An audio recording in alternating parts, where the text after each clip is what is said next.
Well, let's continue now with our focus on the election of the new Pope and the processes that are to follow with Professor of Religious Studies at the College of the Holy Cross.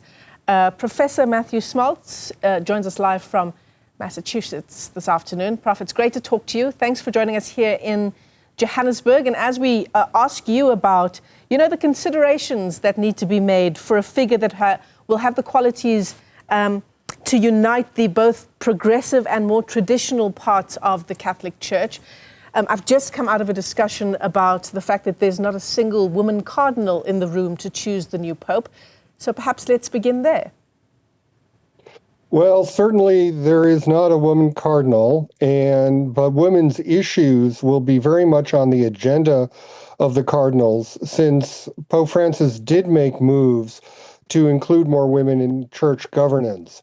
And so it'll be interesting to see. I think that the cardinals will certainly want someone in the style of Pope Francis, but doctrinally speaking, there might be pushback, and we might see a candidate who's a little more conservative.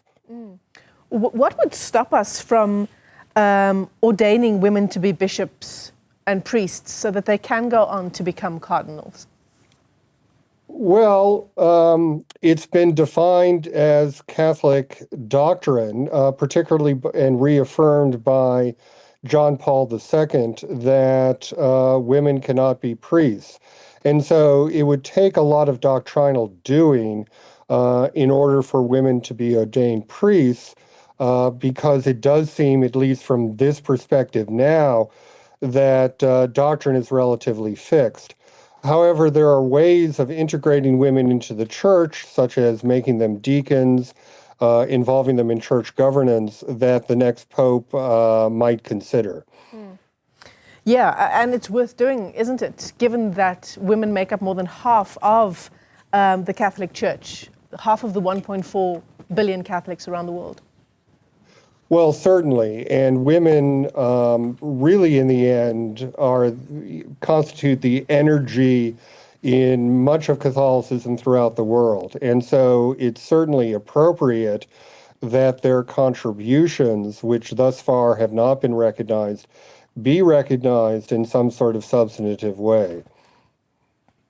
Let's talk, Prof, about the considerations that need to be made to find a figure really with this election process that unites the more progressive, and then more traditionalists within the church, and someone that appeals to the global community. It's a hard job, this one, isn't it? To find someone, maybe particularly to walk in the footsteps of Pope Francis. Yes, you're exactly right. And the cardinals are going to have a lot of discernment in front of them to find that person.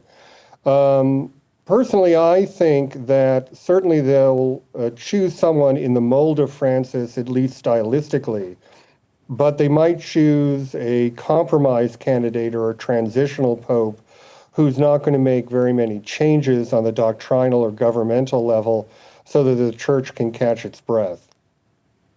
Mm-hmm.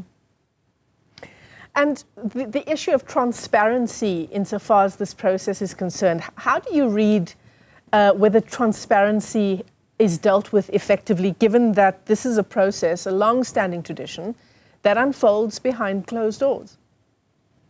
Well, certainly it raises a lot of issues because the process is not like what we're used to in a democratic election, where people campaign publicly and people vote broadly and so forth. So the issue of transparency is the real one. What will happen, in spite of the regulations surrounding the conclave, is there will be leaks later on about conclave deliberations.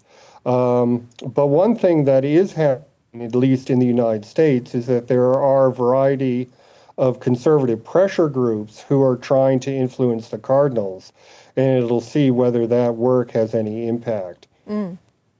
And then, of course, just on the topic of who, because these 133 cardinals come from very different socioeconomic backgrounds, the countries that they operate in have their own unique challenges, and so each of them brings to the table a different skill set and a different set of experiences. But 1 in 5 Catholics are in Africa. So how Yes. much of a consideration should that be, the continent and the global south, in terms of the focus of appointing a new pope? Well, certainly, and there's no question about this. The gravity of the Catholic Church has shifted to the global south. And Africa is where the energy is at in terms of global Catholicism. But it's interesting that the African cardinals who have been put forward, such as Cardinal Robert Serra of Guinea, are relatively speaking, or at least comparatively speaking, conservative doctrinally. And so it'll be interesting to see how that plays out because, as you say, there are all these cardinals from the global south who are new, and there are also groups who want to push back on the reforms of Pope Francis. And so African cardinals will have a great role to play in the conclave as those issues are discussed. Do you get a sense that there will be an attempt to push back some of the reforms put in by Pope Francis? Well, certainly there are groups of cardinals who want to do exactly that. Whether they have the constituency or the leverage to do that is unclear to me. But I think certainly the cardinals will think very carefully about whether or not they want a reformer pope who's going to continue at the speed that Pope Francis worked, because there have been a lot of changes in Catholicism, at least in certain respects, and cardinals might think it's time to take a break from that and focus on other issues. Do you have a preference, Professor Schmalz?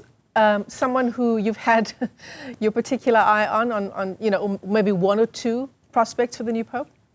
Well, there are 2 that I've had my eyes on. The first observation I'd like to make is that the 2 cardinals who are considered to be front runners, Petro Parolin and Luis Antonio Tagle, one from Italy and one from the Philippines, have gotten bad press lately. And so I think it's unlikely they'll be elected. I've been looking at Matteo Zuppi from the Archdiocese of Bologna in Italy, and also a cardinal from Sri Lanka, Malcolm Ranjith, who's a traditionalist but has also aligned himself with some of Pope Francis's ideas on interreligious dialogue. And so those are the 2 cardinals I'm looking at now.